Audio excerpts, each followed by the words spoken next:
Em 1905, Albert Einstein lançou a sua teoria da relatividade específica, restrita, em que ele abordava e falava que o tempo ele não é o mesmo para corpos com velocidades diferentes, ou seja, corpos que estão com velocidades próximas da luz, 80%, 90%, têm o seu tempo diferente de quem está em repouso, por exemplo.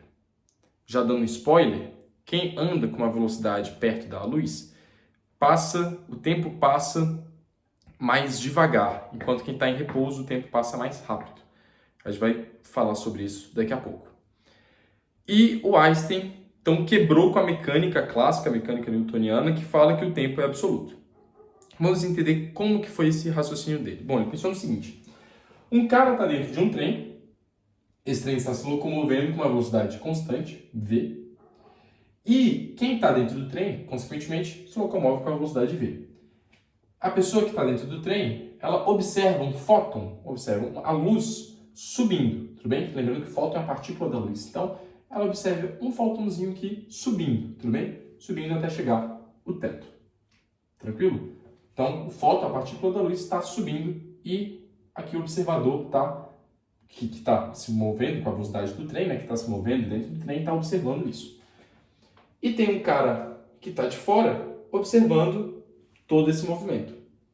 Eu chamei de A aqui o movimento do fóton em relação ao observador de fora, né, que é essa diagonal mesmo, porque o fóton está subindo a cada instante, né, ele sobe com uma certa altura, até chegar ao teto. E essa progressão da subida da altura, o observador aqui de fora observa nessa diagonal, né? Como se fosse ele subindo em diagonal.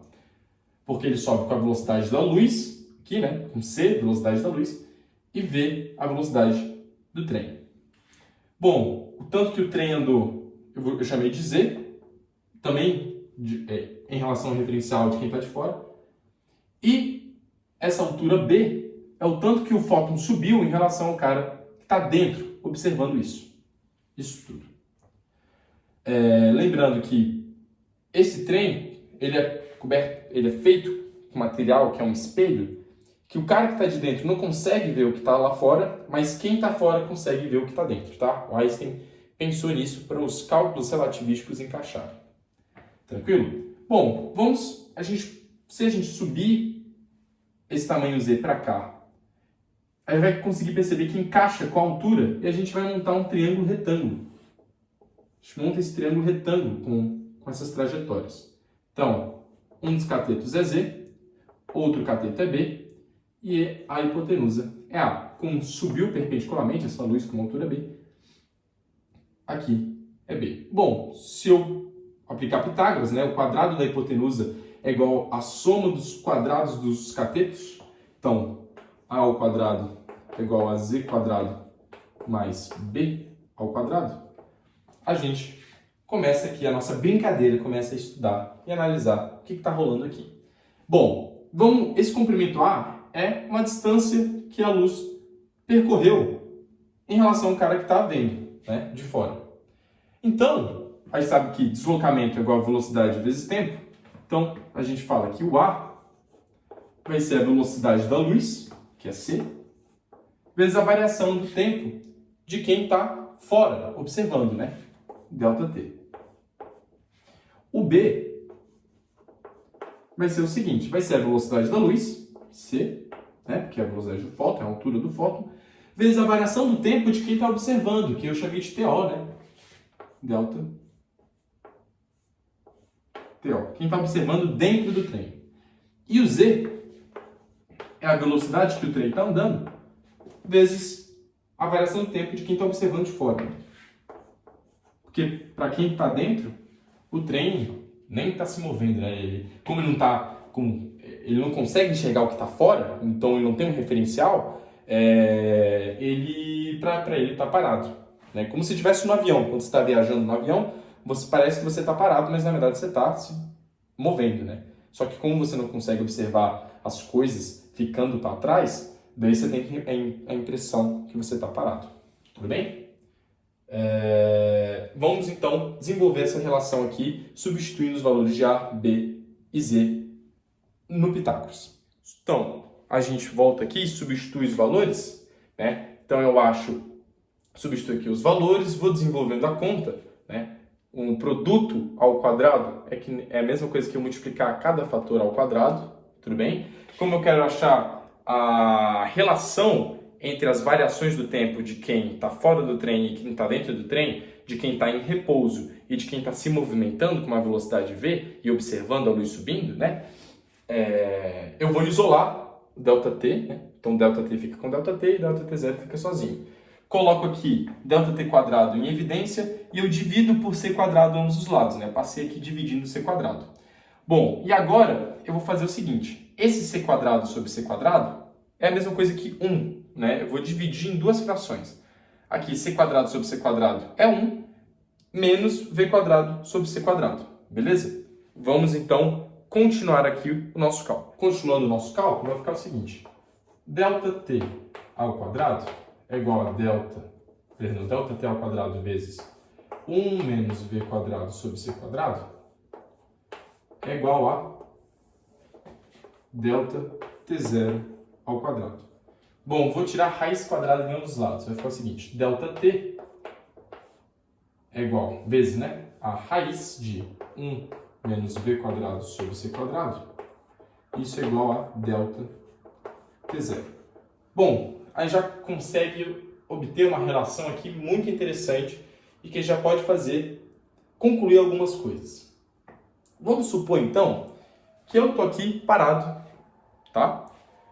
Tudo bem? Então, eu estou aqui parado, esse é meu ΔT, e meu irmão gêmeo, vamos supor, está andando com uma velocidade que é 80% da velocidade da luz.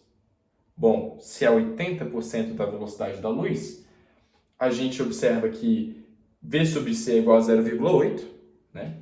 Então, V sobre C vai ficar 0,8 ao quadrado, 0,64. 1 menos 0,64 ficaria o quê? ΔT vezes 0,6 é igual a ΔT0. Ou seja, o tempo para quem está viajando com uma velocidade de 80% da velocidade da luz, né? Lembre-se, ΔT0 é de quem está observando ali a luz subindo, ou seja, quem está com a velocidade ali do vagão, do trem. Então, se esse trem, por exemplo, tiver com a velocidade de 80% da luz, o tempo que está passando para ele é 60% do tempo de quem está fora do trem, de quem está em repouso. Ou seja, o tempo que está passando para o meu irmão gêmeo é 60% do meu tempo.